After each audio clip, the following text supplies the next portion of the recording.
The first step is to remove the trim and expose the screws and then remove those screws.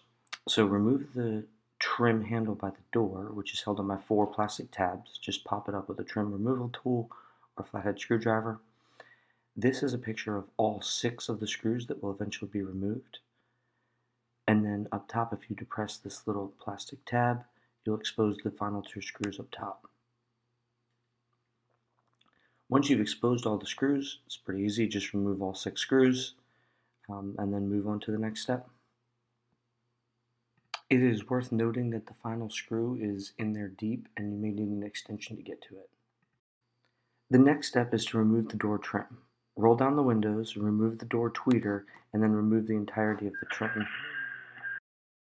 Go ahead and roll down the windows. The door tweeter removes very easily if you pop it up from the bottom. I didn't even get to film it. And then go ahead and begin to pop off the plastic tabs that are on each of the door. There are 10 of them. So that's what they look like. You're just trying to pop them out as you go around the door frame. That's the last screw that I forgot, but once it's out, the entire door panel comes off, and there are the 10 tabs that you're looking to remove. Celebrate your victory. The next step is to disconnect the old mirror and connect the new mirror and go ahead and test it by using the controls on the door panel. So here's the connection for the mirror, and it goes through the door. You just want to depress that tab and pull it down, and then go ahead and plug in your new mirror from your box and have someone on the other side tilt it, or you can tilt it, and ensure that it works.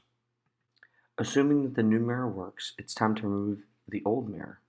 Do this by removing the 3 rubber gaskets to expose the bolts.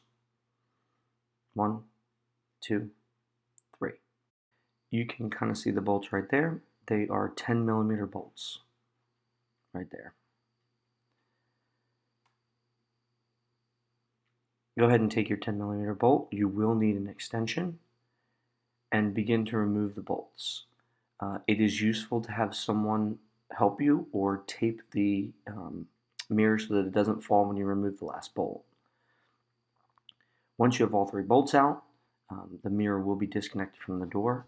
What you want to do is push this tab in so that the mirror connection is not holding it.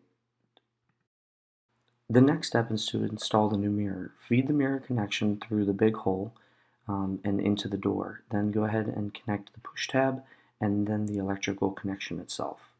So there's the connection there. Feed it through and you're good to go. Once that's done, install the 3 10mm bolts. I could not find a torque specification, so I went with roughly hand tight, but if someone has it, throw it down in the comments. Lastly, put the 3 rubber grommets on and you should be good to go. The last step is to put it all back together. So go ahead and put the door panel on, the trim, and then the tweeter, all 6 screws, and you're good to go. The door panel is easiest when you install it basically from the top down because it sits on a little bit of a ledge. So pull the door handle out, slide it on, and then it sits on this ledge. Do not forget the electrical connection for the locks right there. Slide it down, push in all the push tabs, just kind of go right around and pound them in. Once that's done, you're going to go ahead and make sure the window works, install the tweeter, again, connections, and then it just goes in and that one push tab pushes in. Reinstall the 6 screws and then put the 2 plastic pieces by the door handles on and you're good to go.